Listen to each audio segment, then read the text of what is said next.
Vi kjenner hverandre jo ganske godt, for at vi har jobbet sammen i såpass mange år. Det er egentlig veldig sånn spesielt å jobbe med kunst. Og det mente var at det var litt kan være litt ensomt litt på en måte. ensomt, og da er det veldig fint å kunne ha en å snakke med innimellom. Ja, det høres jo veldig sånn terapeutisk ut. Nei, men det jeg mener, ikke ja, terapeutisk, men det var ikke det jeg tenkte. Ja, kanskje litt terapeutisk også, men det jeg tenkte mer som forstår en, det som jeg synes er veldig deilig, det er liksom det at jeg føler at Anette forstår på en måte det kanskje jeg prøver på eller holder på med. Det er jo på en måte en slags sånn et faglig fellesskap, da, et faglig minifellesskap. Når vi var bønder, så erfarte jeg hvor mye man kunne få gjort på en dag. Jeg kjørte liksom den minste traktoren, da. Man kjører opp og ned på jordet sånn, fram og tilbake. Og så kan man liksom se veldig tydelig hva man har gjort. Og at det syns i landskapet, det likte jeg veldig godt. Altså, clouet er liksom på en måte å ikke stoppe. Men det må man jo, fordi man må på jobben, eller man må liksom gjøre andre ting. Helt fra jeg flyttet hit, så har jeg jobbet med scener, kan du si, fra Radøy. Jeg har 2 barn, og når jeg hadde små barn, så opplevde jeg at jeg ble på en måte møtt med helt andre forventninger enn før jeg fikk barn. Selv om både jeg og mannen min var veldig sånn opptatt av likestilling, så ble vi vel litt overrasket over det begge to, at hvor dypt disse kjønnsrollene ligger i oss. Fikk jeg lyst til å få et innblikk i liksom hvor dette her kommer fra. Og da fikk jeg lyst til å prøve å få tak i noen gamle ukeblader. Det bladet er i svart-hvitt. Det er mye enklere grafisk stil. For oss er det jo gjenkjennelige objekter. Men man får liksom automatisk en distanse da, på grunn av den tidsforskjellen. Da. Man hadde jo ikke TV. Sånn at det var jo et veldig viktig massemedium ut til folk i ulike klasser. Holdninger som kanskje kommer litt mer sånn subtilt til uttrykk i vår tid, blir liksom mer eksplisitt uttrykt da for 80 år siden. Ja, så jeg lager noen bilder med liksom detaljer i landskapet, og noen hvor jeg prøver å få, eller hvor jeg har en større helhet, da.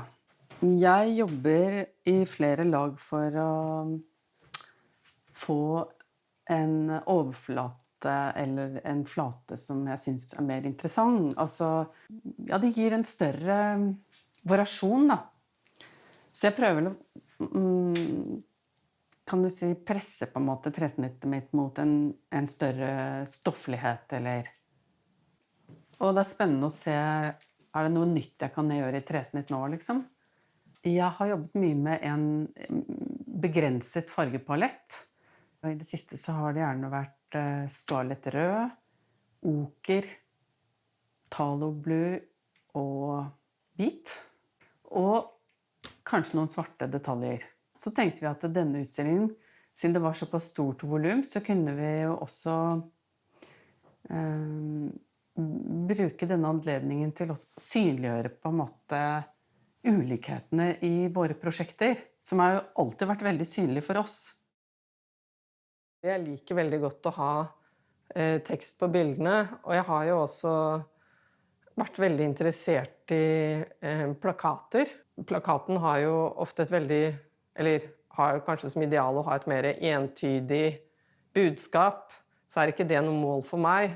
Jeg ønsker mer å ha en tvetydighet, at man skal kunne lese ut en på en måte mye større verden av en bitteliten tekst, da. Altså, vi begynte med sånn som dette her, skisser. Så vi at landskapet veldig ofte gikk igjen i mine arbeider, mens med det som handlet om typografi og ja, mer tekst for eksempel, gikk ofte igjen i Karolines arbeider. Så da tenkte vi, ok, nå prøver vi å forsterke de elementene som vi ser allerede er til stede. Jeg lager på en måte en ny fortelling av de elementene jeg plukker ut. Og det å plukke ut de elementene er jo en veldig intuitiv prosess. Så det er jo liksom, det bladet er på en måte mer bare et utgangspunkt, eller som et materiale å ta utgangspunkt i for en kreativ prosess, da. Ja, det var jo sånne virkninger av pandemien, faktisk. Måtte jeg finne opp litt nye måter å gjøre ting på, så da startet jeg med noe med å lage store linosnitt. Men det å liksom legge mange plater sammen, så kunne bildene bli store, men da måtte jeg liksom trykke med hendene. Det er litt sånn tungt fysisk. Og så trykket jeg bakgrunnen på det store arket, og så disse oppå. Og da var jeg så fornøyd med bakgrunnen, så liksom, jeg måtte bare liksom få det til på første forsøk. Ofte så bare bestemmer jeg for at dette skal bli vellykket. Og da pleier det å fungere. Og hvis det skjer en feil, så tenker jeg sånn, ja, sånn skal det være. Altså det er veldig fysisk, da. Selve arbeidsprosessen det er mye å rydde opp, mye å ta fram, og mye lang arbeidsprosess, liksom langsom måte å jobbe på. Og jeg har jo tenkt at jeg kanskje nå etter at jeg har laget alle disse tresnittene, at ok, kanskje jeg skal ta en periode og tegne litt mer en periode, og så jobbe videre med tresnitt på en måte. Og jeg gikk ut fra akademiet i 92. Så da har jeg holdt på med det i 30 år, men jeg har gjort, ikke sant, tegner og lager skulptur og forskjellig. Men tresnitt er liksom en sånn stabil del av deg, da. Det er jo på en måte litt sånn uvirkelig å skulle få muligheten til å stille ut i det fantastiske lokalet. Vi har gjort så mange valg, da, ikke sant? Og så viser vi akkurat de riktige tingene, eller man kan liksom våkne opp og se ting for seg. Men samtidig, i hvert fall sånn på dagtid, så bare liksom stole på prosessen, og da kommer skuldrene litt ned igjen. Det er jo mest sånn tidlig om morgenen, eller hva sier du, Karo? Jo, og ja, så er det jo det å liksom få se helheten, og hvordan vil det fungere i forhold til det vi har tenkt, på en måte, faktisk i praksis. Ja, og så tenker vi jo på en måte at vi forteller historier når man går gjennom rommene, da. Det er jo et sånn kjent fenomen, vet du, at man blir litt, at det er litt sånn antiklimaks. Ja, det har ikke kommet ennå. Men det er jo selvfølgelig alltid en fare for det når noe er liksom veldig stort, da.